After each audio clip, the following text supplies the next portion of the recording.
अस्सलामु अलैकुम वरहमतुल्लाहि वबरकातुहू।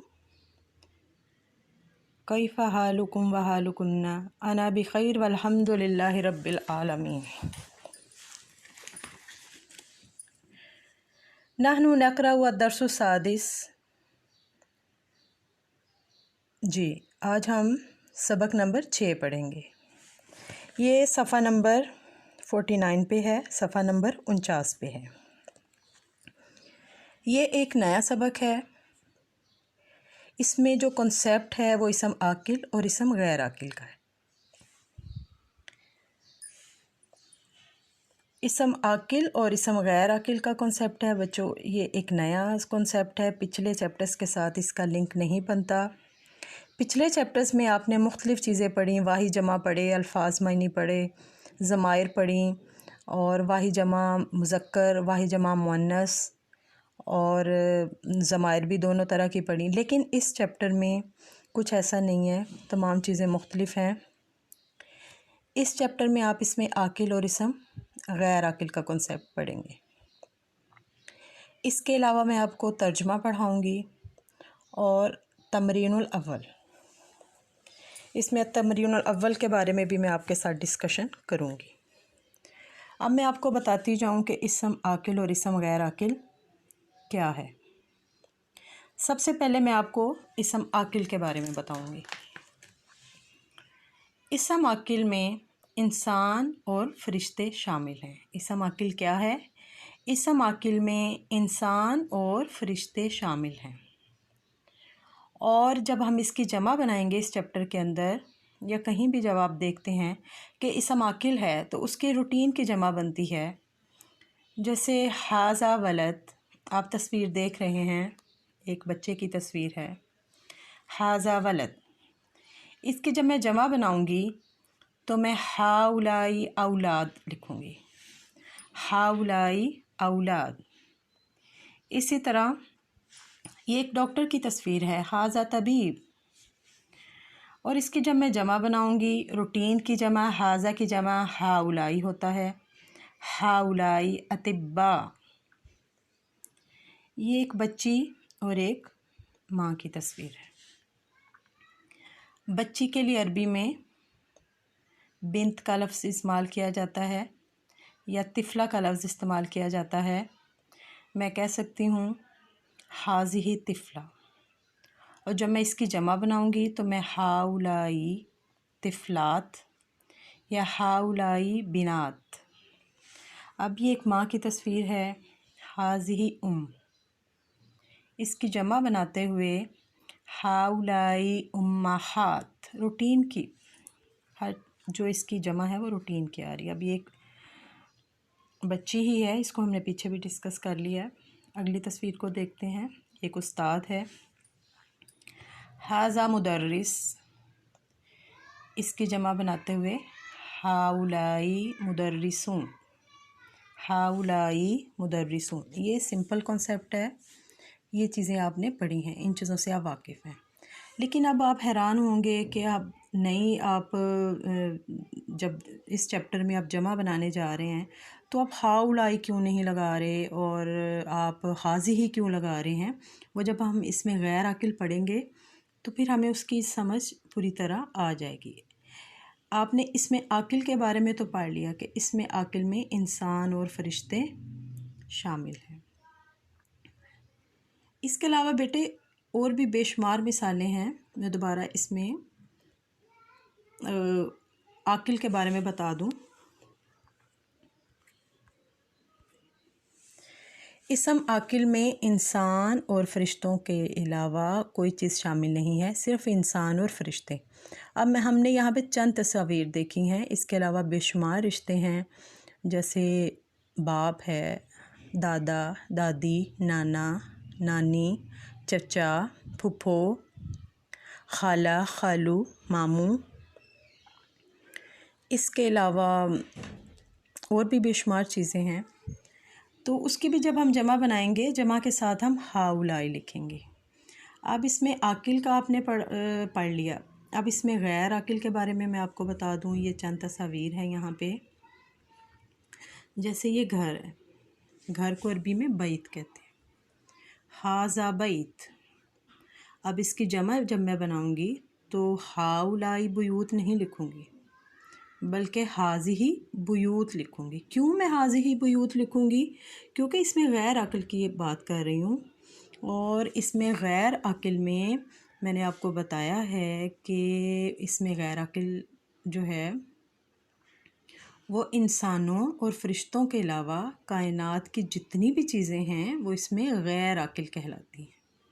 उसमें जानवर भी आ सकते हैं, उसमें पौधे भी आ सकते हैं, उसमें ये जो यहाँ पे तस्वीर हैं, बैग है, कुर्सी, किताब, गधा, कुत्ता, ऊँट, शेर, बेशुमार चीज़ें। इसके अलावा आपके कमरे में पड़ी हुई बेशुमार चीज़ें हैं। आपका बेड है, आपका कलम है, आपका सोफ़ा है, मेज़ है, लैंप है, ये तमाम चीज़ें इसमें गैर अक़ल कहलाती हैं। इंसान और फ़रिश्तों के अलावा कायनात की तमाम चीज़ें इसमें गैर अक़ल कहलाती हैं। हम जब इसकी जमा बनाते हैं तो हम उसकी जमा के साथ हाउलाई नहीं लिखते। क्यों नहीं लिखते? क्योंकि इसमें अक़ल की बात हो रही है। अब मैं इसकी दोबारा से आपको एक्सप्लेन कर दूँ इस पिक्चर को। ये जैसे घर है, हाजा बैत, इसकी जब मैं जमा बनाऊंगी तो हाउलाई बुयूत नहीं लिखूंगी बल्कि हाजिही बुयूत लिखूंगी। क्यों मैं हाजिही बुयूत लिखूंगी? क्योंकि इसमें गैर अक़ल है। हाजिही हकीबा, ये एक बस्ता है, एक बैग है। हाजिही हकीबा, हाजिही मैंने इसलिए लिखा कि ये मुअन्नस है, हकीबा मुअन्नस है। इसकी जब जबा मैं लिखूंगी तो मैं उसके साथ हाउलाई नहीं लिखूंगी बल्कि हाजी ही रहने दूंगी, क्योंकि हाजी ही लगाना है हमने इसकी जमा के साथ। इसमें गैर अक़ल की जमा के साथ हाजी ही लगाना है। अब ये वाहिद में भी हाजी ही है और जमा में भी हाजी ही। वाहिद में इसलिए हाजी ही है क्योंकि ये मुअन्नस का लफ्ज़ है, हकीबा मुअन्नस है, हाजी ही हकीबा, और इसकी जमा होगी हाजी ही हकाइब। अब ये तस्वीर एक कुर्सी की है। कुर्सी उर्दू में भी कुर्सी होती है और अरबी में भी इसे कुर्सी ही कहा जाता है। हाजा कुर्सी, बस फ़र्क ये है कि हम उर्दू में इसे मुअन्नस के तौर पर लेते हैं जबकि ये अरबी में मुज़क्कर है। हाजा कुर्सी, इसकी जमा बनाते हुए मैं हाउलाई कुरासी नहीं लिखूंगी बल्कि हाजी ही कुरासी, हाजी ही कुरासी। अब आपके इस चैप्टर में इन जानवरों का भी ज़िक्र हुआ है। ये एक कुत्ते की तस्वीर है, कुत्ते को अरबी में कल्ब कहते हैं। हाजा कल्ब, इसकी जमा जब मैं लिखूंगी तो मैं हाउलाई किलाब नहीं लिखूंगी बल्कि हाजी ही किलाब, हाजी ही किलाब लिखूंगी। इससे अगली तस्वीर हिमार की है, यानी गधे की है।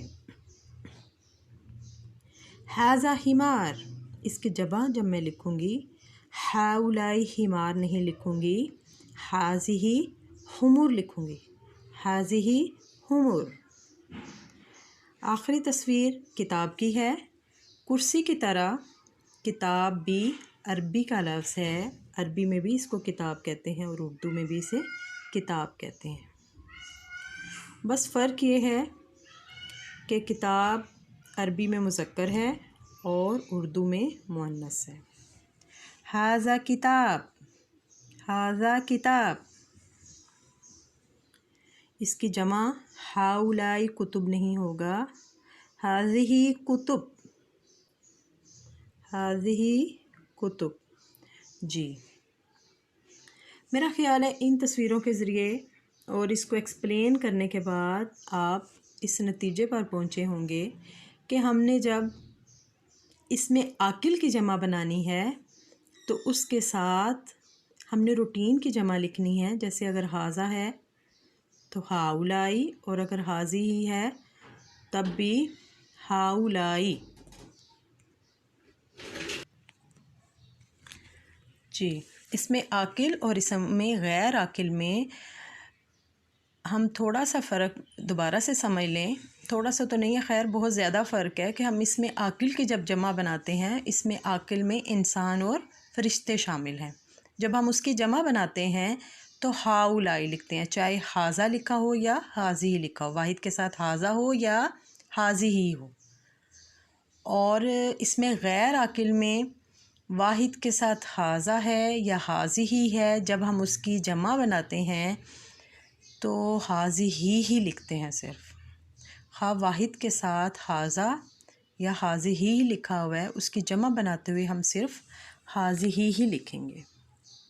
जी, अब मैं आपको पेज नंबर 49 पे जो चंद लाइनें हैं इस चैप्टर के बारे में, उन लाइनों को उनका तर्जुमा मैं आपको पढ़ाऊँगी, एक्सप्लेन करूँगी उनको।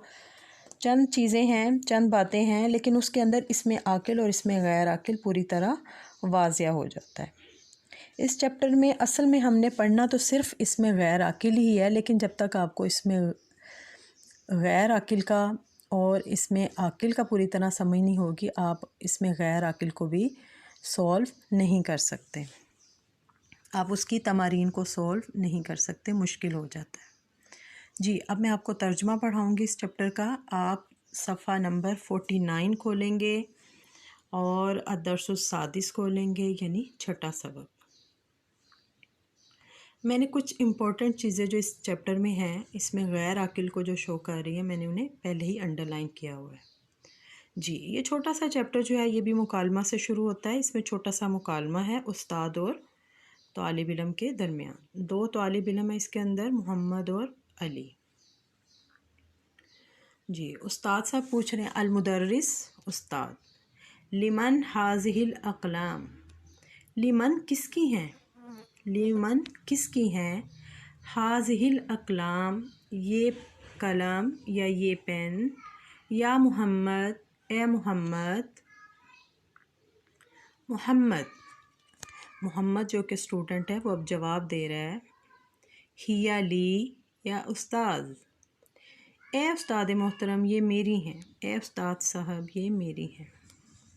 जी, इसमें आप पहली लाइन पे पहले गौर करें, मैंने इसको अंडरलाइन किया है। कलम की जमा है अक़लाम, चूँकि जमा का लफ्ज़ आ गया है और इसमें गैर आकिल है। कलम यानी पेन, हमारी ज्योमेट्री बॉक्स, मेरे हाथ में अगर चौक है तो वो, ब्लैक बोर्ड, कुर्सी, मेज़, आपकी जमात, आपका स्कूल,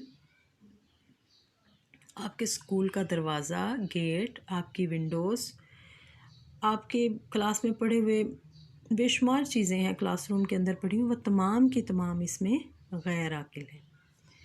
अब कलम की जमा कलाम है तो उसके साथ हाज़ी ही आया है, हम हाउल आई अगर लिखेंगे तो गलत होगा।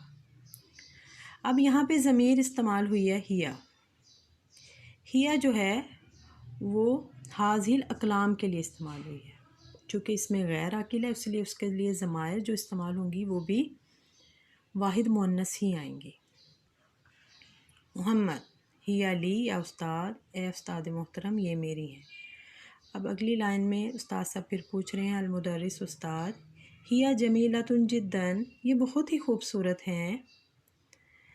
अब किसके लिए हिया का ये जो ज़मीर है हिया की, ये किसके लिए इस्तेमाल हो रही है, ये अक़लाम के लिए इस्तेमाल हो रही है, क्योंकि ये इसमें गैर आकिल है। इसमें गैर आकिल की जब हम जमा बनाते हैं तो वाहिद मुअन्नस, इसम इशारा वाहिद मुअन्नस और ज़मीर भी वाहिद मुअन्नस ही लेकर आते हैं। हिया जमीलतुन जिद्दन ये बहुत ही खूबसूरत हैं। वहाज़िहिल कुतुबुल जदीदा अहिया लक, वहाज़िहिल कुतुब और ये किताबें, अल जदीदा नई, आ क्या, हिया लक क्या आपकी हैं, मोहम्मद ला नहीं, हिया ली हामिद नहीं ये हामिद की हैं, अल मुदर्रिस उस्ताद, उस्ताद साहब फिर से सवाल पूछ रहे हैं, आईना कहाँ हैं, आईना कहाँ हैं, दफ़ातिरुकुम आपकी कॉपियाँ या आपकी नोटबुक्स या आपके रजिस्टर, या इख़वान ए भाइयों, ए भाइयों आपके रजिस्टर कहाँ हैं या आपके नोटबुक्स कहाँ हैं, अली अली जवाब दे रहा है हिया वो। अब ये हिया किसके लिए इस्तेमाल हुआ? दफातिरुकुम के लिए, दफातिरुकुम के लिए। दफातिर नोटबुक्स, कॉपीज़, इसमें गैर आकिल की जमा है। दफ्तर की जमा दफातिर, दफ्तर की जमा दफातिर, और उसके लिए जो ज़मीर इस्तेमाल हुई है हिया की, मुअन्नस वाहिद के लिए। हिया हुना वो यहाँ है, अला हाज़ल मकतब, मेज़ के ऊपर। हिया हुना अला हाज़ल मकतब, वो यहाँ मेज़ के ऊपर हैं। जी, इसमें मैंने जो इसमें गैर अकिल के लिए ज़मायर इस्तेमाल हुई हैं उनको अंडरलाइन किया है। ये आप भी अपनी किताब में इसी तरह अंडरलाइन करेंगे। और आप जो इसमें गैर अकिल के लिए जो इसमें इशारा इस्तेमाल हुआ है उसको अंडरलाइन करेंगे, और जो ज़मायर इस्तेमाल हुई हैं उनको करेंगे। जी, इस चैप्टर को पढ़ने के बाद, ये चैप्टर बहुत छोटा सा है लेकिन आगे जो तमारीन है वो काफ़ी डिटेल के साथ हैं, मुख्तलिफ़ अल्फाज के साथ चेक किया जाएगा आपको कि क्या आपको वाकई समझ आई है इस चैप्टर की। आप इसमें आकिल और इसमें गैर आकिल में फ़र्क कर सकते हैं, और क्या आपको ये पता चला कि उसकी जमा बनाते हुए हमने किस चीज़ का ख्याल रखना है, और अगर ज़मायर का इस्तेमाल करना है तो वो कौन सी ज़मायर इसमें गैर आकिल के लिए करेंगे। इसके बाद में आपको आपकी किताब में ही है तमरीनुल अव्वल सफ़ा नंबर 49 यानी पेज 49 पर तमरीनुल अव्वल है। इसको हम थोड़ा सा देख लेंगे। इसको देखने के बाद आपको पूरी तरह समझ आ जाएगी, और अगर आप इस पहले पेज को समझ जाते हैं तो आगे पूरा का पूरा चैप्टर आप खुद ब खुद सॉल्व कर सकते हैं। और अगर इन अल्फाज के अलावा और भी अल्फाज आपको दिए जाएंगे चेक करने के लिए, तो अगर आपने इस पेज को अच्छी तरह समझ लिया तो अगले पेज पे आप खुद ब खुद इसको इजीली समझ लेंगे। जी, पेज 49 पे ही नीचे ऊपर जो अरबिक लिखी है उसके नीचे आपने तमरीनुल अव्वल खोलनी है, ये वाली तमारीन। तअम्मिलिल अमसिलतल आतिया, तअम्मिलिल अमसिलतिल आतिया, मिसालों को ज़हन नशीन करें, मिसालों को पढ़ें, उसको जहन में बिठाएं।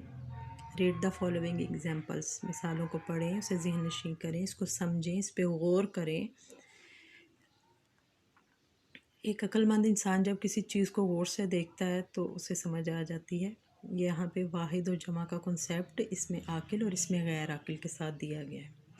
आपको मैंने बहुत डिटेल के साथ पीछे बता दिया, लेकिन यहाँ पे दोबारा से किताब वालों ने आपको गौर करने के लिए, आपको ज़हन नशीन करने के लिए एक एक मिसाल दोनों की दी हुई है, वाहिद की भी और जमा की भी, इसमें आकिल और इसमें गैर आकिल के साथ। अगर आप इनको समझ जाते हैं, इन पे गौर करते हैं, अपने ज़हन में असल में रखने वाली चीज़ है ये, इसको याद करने की इतनी ज़रूरत नहीं होती, इसको अपने ज़हन में रखना है।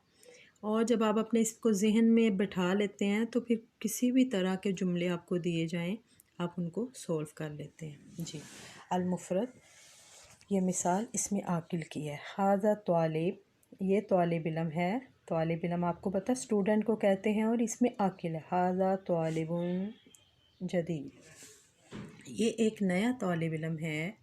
हुवा मिन अमरीका, वो अमरीका से है।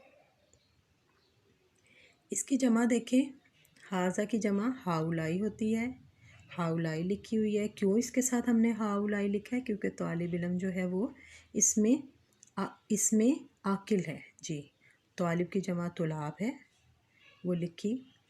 जदीद की जमा जुदूद है, जो रूटीन की जमा है वो आ गई। हुआ की जमा हुम, मिन अमरीका इसी तरह आ जाएगा। अब इसमें गैर आकिल की मिसाल को देखें। बा, इसकी अलिफ आपने पढ़ ली, बा देखें। हाज़ा किताबुन जदीद, हाज़ा किताबुन जदीद। अब किताब जो है इसमें गैर आकिल है, तो हाज़ा की जमा हाज़ी ही हो गया। किताब की जमा आपको आती है कुतुब, और जदीद की जमा जदीदा। क्यों जदीद की जमा जदीदा? क्योंकि यहाँ पे हाज़ी ही है। अगर मैं यहाँ जुदूद लिख दूँगी तो ये जुमला गलत होगा। और अगर मैं यहाँ पे हाज़ा की जमा हाउलाई लिखूँगी तब भी ये जुमला गलत होगा, क्योंकि हम इसमें गैर अकिल की बात कर रहे हैं और इसमें गैर अकिल में हमने थोड़ा सा रूटीन से हट जाना है, हमने रूटीन की जमा नहीं लगानी। इसमें गैर अकिल में अगर हाजा लिखा हो तो उसकी जमा हाजी ही लिखनी है। किताब की जमा आप सबको आती है कुतुब, और अगर जदीद होगा तो जदीदा कर देना है। यहाँ पे अगर कदीम हो तो हम यहाँ पे कदीमा करेंगे, कुदामा नहीं करेंगे, कदीमा लिखेंगे, ठीक है। हुआ की जमा हिया, यहाँ देखें ऊपर हुआ की जमा हुम है, और यहाँ हुआ की जो ज़मीर इस्तेमाल हो रही है हुआ के लिए वो हिया लग रही है। क्यों? क्योंकि किताब जो है वो इसमें गैर अकिल की बात हो रही है। तो हुआ की ज़मीर हुम की बजाय हिया, और बाकी सारा जुमला इसी तरह। जी बच्चों, मुझे उम्मीद है कि आपको सफ़ा नंबर 49 की पूरी तरह समझ आ गई होगी। और अब मैं जब अगले सफ़े पे जाऊंगी तो आपसे मैं कुछ क्वेश्चन करूंगी, जिसकी आपको पूरी तरह, अगर आपने इसको समझा होगा तो आप उसको खुद ब खुद सॉल्व करेंगे। और अगर नहीं आपको इसकी समझ आई इस पेज नंबर 49 की, तो फिर वो उसको सॉल्व करना आपके लिए काफ़ी मुश्किल होगा। इस पेज को आप ख़ुद भी पढ़ेंगे, ये आपका होमवर्क है। इसको आप रीड करेंगे और इसमें आप अंडरलाइन करेंगे अपने इस पेज में जो चीज़ें मैंने अंडरलाइन की हुई हैं या जो मैंने एरो बनाए हुए हैं। और इसके अलावा इसमें आकिल और इसमें गैर आकिल को आप ज़हन नशीन करेंगे। जज़ाकिल्लाहु खैरा, फ़ी अमानिल्लाह, अल्लाह हाफ़िज़।